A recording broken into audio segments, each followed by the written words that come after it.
Episode की starting में हम देखते हैं प्रेरणा प्रेम को बोलती है कि प्रेम तुम यहाँ पर। प्रेम बोलता है प्रेरणा। प्रेरणा बोल रही होती है देखो शादी मेरे भाई की है और शगुन मुझे मिल गया। इसके बाद वो प्रेम को गले लगा लेती है। प्रेम देखता है कि राही यहीं पर है। प्रेम बोलता है कि प्रेरणा राही से मिलो, ये मेरी वाइफ है। प्रेरणा बोलती है कि ये तुम्हारी वाइफ है। प्रेम बोलता है तुम दोनों एक दूसरे को जानती हो क्या। राही बताती है कि ये वही बदतमीज लड़की है जिसने वो सर छीन लिया था मुझसे। प्रेरणा बोलती है कि तुम बिल्कुल इंडियन टिपिकल वाइफ जैसी ही हो, एक तो जेलस हो रही हो और ऊपर से चुगलखोर हो। राही बोलती है चुगलखोर। प्रेरणा बोलती है इंडिया में रहती हो, इतना भी नहीं पता, जो लोग चुगली करते हैं उन्हें चुगलखोर कहते हैं। राही बोलती है वो चुगली नहीं, वो चुगली होती है। तुम इंडिया की हो और तुम्हें इतना भी नहीं पता। राही बोलती है तुम दोनों एक दूसरे को जानते हो। प्रेम बताता है कि हाँ दोस्त है और बहुत सालों बाद आज मुझे यहाँ पर ये मिली है। अनु भी वहाँ आती है। अनु बोलती है कि तुम दोनों एक दूसरे को अच्छे से जानते हो, दोस्त हो। प्रेरणा बोलती है कि हम तो एक दूसरे को सालों से जानते हैं, मुझे लगा कि क्लोजर है ना वो मुझे कभी नहीं मिलेगा, लेकिन आज क्लोजर मेरे सामने खड़ा है। ये बिना जवाब दिए ही चला गया था।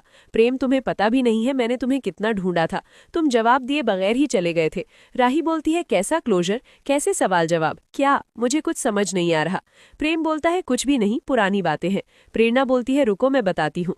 प्रेरणा बताती है कि हम दोनों साथ ही पढ़ते थे, दोनों अकेले रहते थे और दोनों को एक दूसरे की आदत हो गई थी। हम दोनों एक साथ ही कहीं भी जाते थे और वैसे भी मुझे लगा कि शायद मैं प्रेम से प्यार करने लग गई हूँ, इसीलिए मैंने प्रेम को बताया था कि मैं इससे प्यार करती हूँ, लेकिन प्रेम ने मुझे कोई जवाब नहीं दिया। ये अचानक से गायब हो गया। चलो अच्छी बात है ये गायब ही हो गया, वरना इस जैसे को कौन नहीं झेलता। प्रेम बोलता है कि सॉरी मैं यहाँ से जा रहा हूँ, शायद मेरी जरूरत होगी। प्रेम वहाँ से चला जाता है। इधर रजनी भी वहाँ आ जाती है। प्रेरणा भी प्रेम के पीछे ही चली जाती है। राही भी अपसेट हो जाती है और उन दोनों के पीछे ही चली जाती है। आगे हम देखते हैं अनु और रजनी साथ ही होते हैं। रजनी और अनु दोनों बातें कर रहे होते हैं, तभी वहां पर मीडिया वाले आ जाते हैं। वो बोलते हैं कि शादी कैसी चल रही है मैम, आप लोग कैसे हो। रजनी बोलती है कि आप चलकर बैठिए। इधर रजनी अनु को बोलती है कि ये लोग बिना बुलाए ही पहुंच जाते हैं, इन लोगों की नाक काफी ज्यादा तेज होती है, कुछ भी पता चलता है ना तो खबर लेने के लिए आ ही जाते हैं। अनु बोलती है कि तुम हो ही सेलिब्रिटी, इन लोगों को तो आना ही था। रजनी बोलती है कि सेलिब्रिटी तो तू भी है। अनु वहां से चली जाती है तो रजनी बोलती है कि ये लोग बिना बुलाए नहीं आए हैं, मैंने जानबूझकर इनको यहाँ बुलाया है। वैसे देखा जाए तो एक मामूली सी चोल की लड़की से मैं अपने बेटे की शादी करवा रही हूँ, तो थोड़ी बहुत पब्लिसिटी तो लेनी ही चाहिए। नेक्स्ट हम ईशानी को देखते हैं जो स्टूडियो में पहुंच जाती है। वो सोच रही होती है कि स्टूडियो जैसा लग तो नहीं रहा है, तभी उसे लगता है कि उसके पीछे कोई आया है। पीछे मुड़कर देखती है तो वहां पर एक आदमी होता है। ईशू बोलती है कि बिल्कुल छोटा सा स्टूडियो है। वो आदमी बोल रहा होता है कि मैम 2-4 दिन के सूट के लिए बड़ा स्टूडियो कौन ही बनाएगा, इसीलिए बिल्कुल छोटा सा स्टूडियो है, हमारे प्रोड्यूसर ऐसा ही काम करते हैं। ईशानी वहां अंदर आती है तो वो देखती है यहाँ कोई नहीं है। वो बोलती है बाकी सब लोग कहाँ पर है। बाद में बता रहा होता है कि बाकी लोग आ रहे हैं, जल्दी ही यहाँ पर आ जाएंगे। ईशू सोच रही होती है अनुमा ठीक बोल रही थी, हमें पहले ही सारी इन्फॉर्मेशन ले लेनी चाहिए। ईशू बोलती है मेरी स्क्रिप्ट कहाँ पर है। वो बताता है कि वो भी आपको जल्दी ही मिल जाएगी, आप बस एक बार यहाँ पर बैठ जाइए। आगे हम अनु को देते हैं। वो सोच रही होती है कि सब कुछ ठीक चल रहा है, लेकिन फिर भी इतनी ज्यादा बेचैनी क्यों हो रही है। शायद कुमकुम का थाल गिर गया था, उसी की वजह से हो रहा होगा। सब ठीक है अनु, सब ठीक भी होगा। इधर हम देखते हैं प्रेरणा बार बार प्रेम की तरफ देख रही होती है, तो राही को ये बिल्कुल अच्छा नहीं लगता। प्रेरणा अपने लिए जूस का ग्लास लेकर आती है, तभी उसके पास रजनी आ जाती है। रजनी बोलती है कि गुड्डी इतने सालों बाद मेरे पास आई है, क्या एक बार मुझे गले भी नहीं लगाएगी। प्रेरणा बोल रही होती है कि रजनी जी आप पॉलिटिशियन है, पॉलिटिशियन ही बनकर रहिए। अगर माँ बनने की कोशिश करेंगी ना तो ये जो आपने मीडिया वाले बुलाए हैं ना अपनी पीआर के लिए, उन्हीं के सामने आपकी इंसल्ट हो जाएगी। रजनी बोलती है कि सबके सामने अपनी माँ को बेइज्जत करना चाहती है। प्रेरणा बोलती है हाँ, और यहाँ पर मैं सिर्फ अपने भाई की खुशी के लिए आई हूँ, तो प्लीज आप मुझसे दूर ही रहिए, मेरे पास आने की कोशिश मत कीजिए। मैं यहाँ भाई की शादी अटेंड करने के लिए आई हूँ, ना कि आपसे पैचअप करने के लिए। प्रेरणा गुस्से में वहां से चली जाती है। रजनी रोने लग जाती है। इसके बाद वो अनु के पास आती है। प्रेरणा अनु के पास ही होती है। प्रेरणा जैसे ही वहां पर अपनी माँ को देखती है तो अनु को बोलती है कि सा बहन आप मुझे हग करो ना। इसके बाद वो उसको हग कर लेती है और बोलती है कि आप इतनी अच्छी हो ना कि मुझे बार बार मेरा मन करता है कि मैं आपको हग करती रहूं। अनु रजनी को बोलती है कि तू सब्र ही तो रख सकती है, और वैसे भी तू ये सोचना कम से कम तेरी बेटी तेरे बेटे की शादी के अंदर आई तो है ना, और जल्दी ही सब कुछ ठीक भी हो जाएगा। रजनी अनु को बोलती है कि प्लीज तू उसको समझाना कि वो अपनी माँ से ज्यादा दिन रूठी ना रहे, प्लीज वो मुझसे बात करने लग जाए। अनु बोलती है अगर तू मुझे बोलती नहीं ना तभी मैं प्रेरणा से बात करने वाली थी। नेक्स्ट सीन में हम ईशानी और उसके दोस्तों को देखते हैं। वो लोग बातें कर रहे होते हैं कि अभी तक हम लोगों को यहाँ पर ना तो अपनी स्क्रिप्ट मिली है ना कॉस्ट्यूम के बारे में कुछ पता चला है। तभी वहां पर एक लड़की आती है। वो बताती है कि मेरी अभी अभी किसी से बात हुई है, उन लोगों ने बताया है कि ये जो स्टूडियो है ना ये फेक है। इसके बाद वो वहां से निकलने वाली होती है, तभी उन लोगों को पुलिस की गाड़ी का सायरन सुनाई देता है। सारी की सारी लड़कियां वहां से भागने की कोशिश करती है, तभी ईशानी वहीं पर गिर जाती है। आगे हम शादी का सीन देखते हैं। भारती वरुण को थैंक यू बोलती है। पार्वती बोलती है, Varun thank you so much कि तुमने मुझे अपने जीवन साथी के रूप में चुना है। वरुण बोलता है कि थैंक यू तो मुझे तुम्हें बोलना चाहिए। पार्वती बोलती है कि वरुण मैं तुमसे वादा करती हूँ, मैं तुम्हें जिंदगी भर खुश रखूंगी, तुम्हारा साथ दूंगी, हर कदम में तुम्हारे साथ रहूंगी। नेक्स्ट हम प्रेम को देखते हैं। वो बोलता है कि राही कहीं मुझे गलत ना समझ ले, मैंने कुछ गलत किया नहीं है। तभी यहाँ पर प्रेरणा आती है। प्रेरणा बोलती है कि प्रेम सॉरी, मुझे लगता है मैं कुछ ज्यादा ही बोल गई। प्रेम बोलता है कि कोई बात नहीं, तुमने बस सच ही तो बोला था। प्रेरणा बोलती है मुझे नहीं पता था वो सड़ू लड़की तुम्हारी वाइफ है। प्रेम बोलता है कि प्रेरणा प्लीज मैं अपनी वाइफ के बारे में कुछ भी नहीं सुनूंगा। प्रेरणा बोलती है तुम बुरा क्यों मान रहे हो, मैं तो बस तुम्हें टीज कर रही थी। तुम्हारी वाइफ है ना, वो थोड़ी सी बस ऐसे जेलस फील करती है, बाकी है वो बहुत ज्यादा क्यूट। फाइनली प्रेम को प्रेम हो ही गया है। प्रेम बोलता है हाँ। प्रेरणा बोलती है वैसे तुम्हारी लाइफ कैसी चल रही है। प्रेम बोलता है कि सब कुछ अच्छा चल रहा है, मैं बहुत ज्यादा खुश हूँ। प्रेम और प्रेरणा दोनों बातें कर रहे होते हैं, तभी बा राही को वहां लेकर आती है और बोलती है देख वो दोनों कैसे बातें कर रहे हैं। राही बोलती है बा प्रेरणा प्रेम की दोस्त है। बा बोलती है देख सड़क पर हम बोलते हैं ना कि नजर हटी दुर्घटना घटी, वही लाइन है ना मेरी लाइफ पर भी लागू होती है। दोस्त भले ही तेरी हो या फिर प्रेम की हो, लेकिन पत्नी को पति पर नजर रखनी ही होती है। राही बोलती है बा प्रेम कोई बच्चा थोड़ी ना है। बा बोलती है यही तो बात है ना, प्रेम बच्चा नहीं है, आदमी है ना, उनमें सिर्फ एक कमजोरी होती है, आदमी आदमी होता है। और ये लड़की है ना ये चिपकू टाइप है, और ये वैसे भी कहीं ऐसा ना हो कि प्रेम को अपने जाल में फंसा ले। बा बोलती है इस लड़की ने तेरी शर्ट छीन ली थी, कल को और आगे चलकर पता नहीं ये तुझसे क्या छीन लेगी। जो लड़की अपनी माँ की नहीं वो अपने दोस्त की क्या ही होगी। राही बोलती है बा आप कैसी बातें कर रहे हो। बा बोलती है देख वनराज और काव्या इन दोनों की दोस्ती ही थी, अनुपमा ने यही बात अनदेखी कर दी, और तू इस गलती को मत दोहरा लेना। और वैसे भी ये प्रेरणा है ना, प्रेम को पहले से जानती है। बा वहां से जा रही होती है तो सामने बापूजी होते हैं। बापूजी को बोलती है कि मैं राही के दिल में जहर नहीं घोल रही थी, मैं बस उसे समझा रही थी, कहीं उसके साथ भी वो ना हो जो अनु के साथ हुआ। आगे हम पाखी को देखते हैं। वो बार बार ईशान के पास मैसेज करती है, कॉल करती है। वो सोच रही होती है कि कॉल भी नहीं लग रहा और मैसेजेस भी डिलीवर नहीं हो रहे, पता नहीं इशू कहाँ पर है। इधर प्रेम राही को बोलता है कि राही सब ठीक है ना। राही बोलती है कि हाँ सब ठीक है, हम लड़की वाले हैं, शादी पर ध्यान दो। राही जाकर चोल वाले लोगों से बात करने की कोशिश करती है, लेकिन तभी वहां पर प्रेरणा आ जाती है। अनु देखती है कि पाखी है ना, वो बहुत ज्यादा परेशान है। अनु पाखी के पास आती है, उसको बोलती है कि ईशानी का कुछ पता चला क्या। पाखी गुस्से में बोलती है ईशानी का ध्यान रखने के लिए उसकी माँ है, आप जाकर अपना काम कीजिए। पाखी बोलती है मम्मी देखो शादी का माहौल है, आप जाकर पाखी जी से संभालो ना, ईशू से बात करने की कोशिश कर रही हूं मैं। पाखी अपनी बेटी के लिए काफी ज्यादा परेशान हो जाती है। नेक्स्ट हम ईशानी को देखते हैं। उन लोगों के पास पुलिस आ जाती है। वो लोग सारी लड़कियों को गिरफ्तार कर रहे होते हैं। ईशू बोल रही होती है कि मैम हम लोगों ने कुछ गलत नहीं किया है, हमें यहाँ पर शूटिंग के लिए बुलाया गया था, प्लीज हमें अपने घर जाने दीजिए, हमें घर वालों से कांटेक्ट भी करना है। पुलिस वाली बोल रही होती है कि आपको जो कुछ करना है थाने में जाने के बाद ही करना। नेक्स्ट हम अनु को देखते हैं जो काफी ज्यादा परेशान होती है। इधर वरुण बार बार अपनी माँ की तरफ इशारा कर रहा होता है। प्रेरणा अनु को बोलती है कि समधिन बहन मैं वेडिंग में जाती हूँ ना तो मैं बहुत खुश होती हूँ, लेकिन ये वाली वेडिंग है ना इसमें तो और मैं ज्यादा खुश हूँ, आखिरकार अब मेरे भाई की शादी जो है, और वैसे भी अब हम दोनों रिलेटिव बन गए हैं ना। अनु प्रेरणा को कहावत सिखा रही होती है। प्रेरणा बोलती है कि हाँ मैं आपसे सीख ही जाऊंगी। अनु बोलती है कि तू अपनी माँ से भी कुछ सीखना। प्रेरणा बोलती है कि उनसे सिर्फ मैं गलत बात ही सीख सकती हूँ। प्रेरणा और अनु बातें कर रहे होते हैं।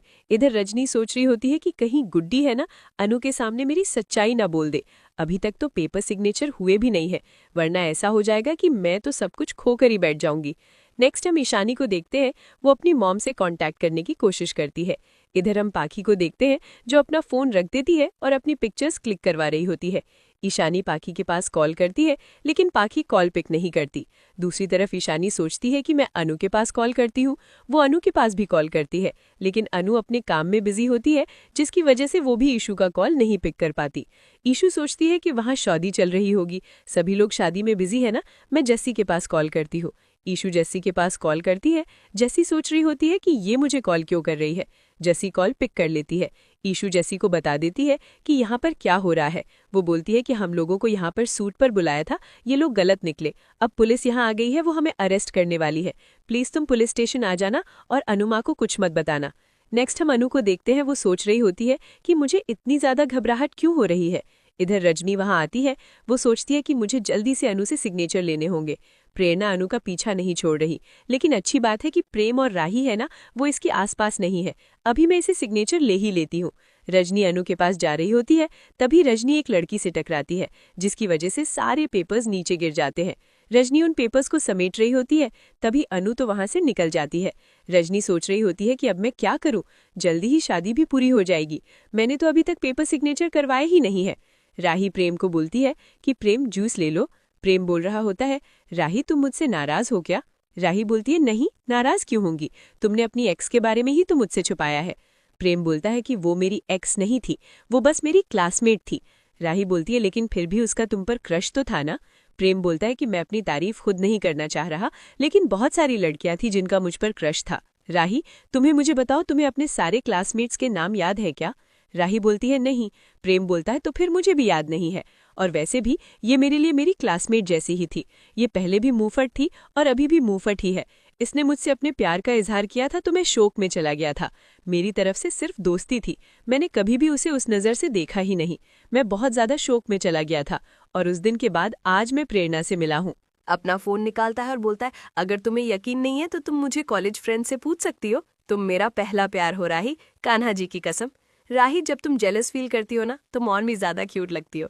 मुझे पता है तुम इनसिक्योर फील कर रही हो, लाइफ ने तुमसे तुम्हारा सब कुछ छीन लिया, तुम ये सोच रही हो ना कि कहीं तुमसे तुम्हारा प्यार भी दूर ना हो जाए, लेकिन ऐसा बिल्कुल भी नहीं होगा राही, 7 जन्मों तक तो मैं सिर्फ तुम्हारा ही रहने वाला हूँ। प्रेम राही के पास आ जाता है और बोलता है कि आई लव यू राही, और वैसे भी किसी और लड़की की तरफ देखकर मुझे अपनी चटनी नहीं बनवानी है। राही हंसने लग जाती है और वो प्रेम को गले लगा लेती है। अनु उन दोनों को साथ देखकर खुश हो जाती है। अनु कान्हा जी को थैंक यू बोलती है। हम देखते प्रेरणा वहां आ जाती है। अनु प्रेरणा को बोलती है कि मेरे प्रेम और राही है ना, एक दूसरे से बहुत प्यार करते हैं, खूब सारी चुनौतियां पार करने के बाद दोनों एक दूसरे के साथ आई हैं। प्रेरणा बोलती है, साहब बहन, मुझे ऐसे ऐसे समझ आ रहा है कि आप ये सब कुछ क्यों बोल रही हैं, लेकिन मैं उन लोगों में से नहीं हूँ जो अपने प्यार को अपने इमोशंस पर हावी होने दे, और वैसे भी मुझे अपना करियर बनाना है। मैंने आपसे बोला था ना कि मुझे आपसे कुछ बात करनी है, मुझे आपकी हेल्प चाहिए होगी, मुझे आपसे अपने करियर के बारे में ही बात करनी है, लेकिन शादी के बाद बात करेंगे, चलिए अब हम लोग चलते हैं। तभी उन लोगों के सामने जस्सी आ जाती है। अनु बोलती है, जस्सी तू कहाँ जा रही है? जस्सी बोलती है कि नहीं, मैं कहीं नहीं जा रही। जस्सी बताती है कि सरिता ने मुझे बोला था कि शादी के जो लिफाफे हैं ना, वो पर्स में रख देना, तो मैं इसी में वो सब कुछ रखने के लिए जा रही थी। अनु बोलती है, ठीक है, तू रख दे। जस्सी सोच रही होती है कि ईशानी खुद भी मरेगी और मुझे भी मरवाएगी। आगे हम देखते हैं प्रेरणा भारती और वरुण का गठबंधन कर देती है। इधर पंडित ये बोलते हैं कि कन्यादान कौन करेगा? अनु बोलती है कि मैं करूंगी, भारती के पिताजी ने, माताजी ने ये सौभाग्य मुझे दिया है। पंडित जी बोलते हैं, कन्यादान की सामग्री ले आइए, हम थोड़ी सी पूजा करेंगे, उसके बाद कन्यादान की विधि होगी। इधर रजनी सोच रही होती है कि मेरे पास बस यही मौका है, अभी मैं अनु से सिग्नेचर ले सकती हूँ। सो गाइज, डेली अपडेट के लिए आप हमारे चैनल को सब्सक्राइब करें, साथ ही साथ वीडियो को लाइक भी कर दें। गाइज, नेक्स्ट एपिसोड काफी ही ज्यादा इंटरेस्टिंग होने वाला है। नेक्स्ट एपिसोड में हम देखेंगे अनुपमा उन पेपर्स पर सिग्नेचर कर देती है। रजनी सोच रही होती है कि मेरे पास बस यही मौका है, फिलहाल अनु सिग्नेचर कर देगी, वरना फिर अनु 2 पेपर्स को पढ़ लेगी, उससे पहले वो सिग्नेचर नहीं कर पाएगी। रजनी अनु के पास पहुंच जाती है। अनु को बोलती है कि देखो अनु, हमारे पास सिर्फ यही लास्ट मौका है, अगर तुझे सिग्नेचर करने हैं तो कर दे, वरना फिर है ना, वो वकील बोल रहा था कि हम लोग लेट हो जाएंगे और वो बिल्डर है ना इस स्टॉल को गिरा ही देगा। अनु बोल रही होती है कि रजनी, तू इस स्टॉल को बचा लेगी ना? रजनी बोलती है कि हाँ, मैं स्टॉल को बचा लूंगी, तो बिल्कुल फिक्र मत कर। अनु बोलती है, ठीक है, तू तो फिर पेपर्स दे दे, मैं अभी सिग्नेचर कर देती हूँ। अनुपमा उन पेपर्स पर सिग्नेचर कर देती है। यहीं पर हम देखते हैं, इसके बाद वो सारे के सारे पेपर्स रजनी को थमा देती है। इधर राही और प्रेम दोनों अनु के पास आते हैं, उनको बोलते हैं कि मम्मी आपने ठीक नहीं किया। राही बोलती है, मम्मी आपने पेपर्स को पढ़े नहीं ना, और ऐसे ही उन पर सिग्नेचर कर दिए। अनु बोलती है, मुझे रजनी पर पूरा भरोसा है। राही बोलती है, मम्मी आपको ऐसे ही किसी पर भरोसा नहीं करना चाहिए, और मैंने आपको पहले ही बोला था कि अगर प्रॉपर्टी का मामला हो ना तो फिर किसी पर भी कभी भी भरोसा नहीं करना चाहिए। आपने मेरी बात क्यों नहीं सुनी? मैंने बोला था ना कि पहले उन पेपर्स को पढ़ लेना। और मम्मी मुझे लग रहा है कि आपने है ना बहुत ही ज़्यादा बड़ी गलती कर दी है। इधर हम रजनी को देखते हैं, वो सोच रही होती है कि चलो ये तो अच्छी बात है, शादी के टाइम से पहले पहले ही ये सब कुछ हो गया है और अब वैसे भी ये चोल टूट जाएगा और मेरे सारे के सारे सपने पूरे हो जाएंगे। वरुण और रजनी दोनों बहुत ही ज़्यादा खुश हो जाते हैं। रजनी सोच रही होती है, मैं जैसा चाह रही थी बस वैसा वैसा ही हुआ है। चलो अच्छी बात है, इस प्रेरणा ने भी अनु को अभी तक कुछ भी नहीं बताया है। सो दोस्तों, नेक्स्ट एपिसोड धमाकेदार होगा। हम देखेंगे अनु के साथ तो उसकी दोस्त काफ़ी बड़ा धोखा करने वाली है। तो अगर आपको अपडेट जानना पसंद है तो आप हमारे चैनल को सब्सक्राइब कर लें।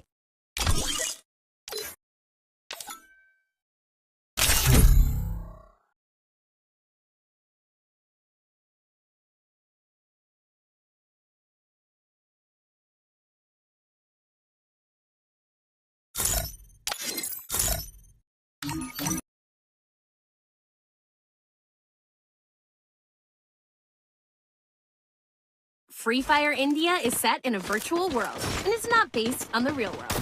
Don't worry if you're eliminated. Respawn awaits.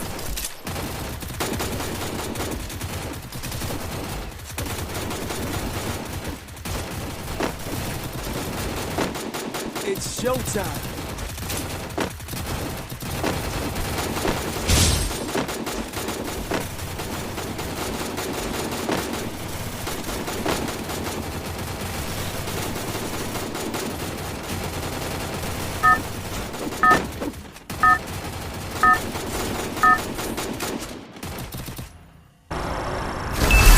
Battle Royale. Battle in style.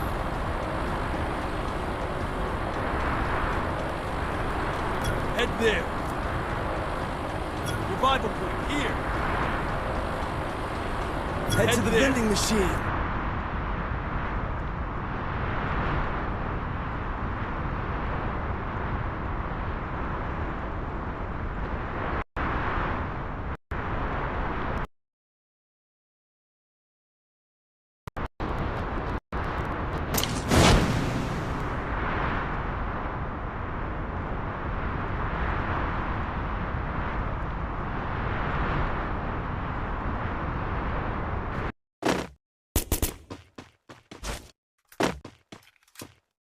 Got a gun!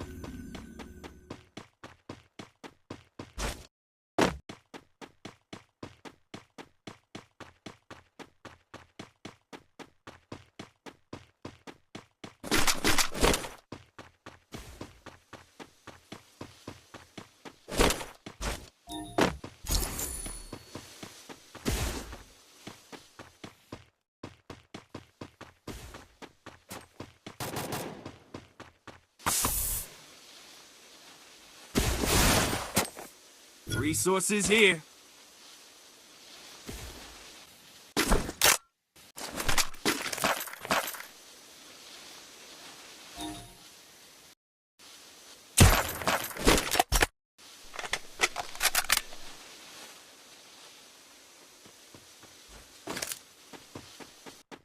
Thanks.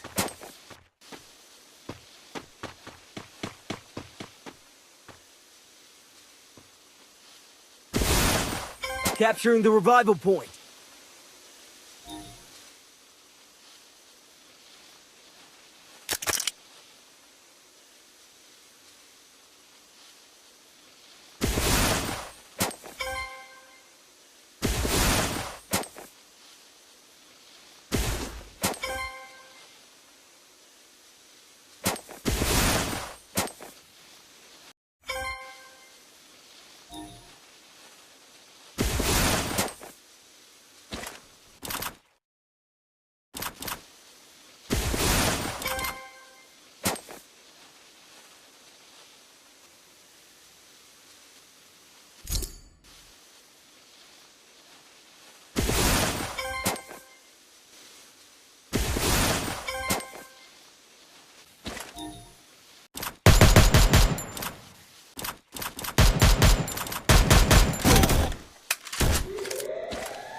them with thrill of battle. Enemy spotted.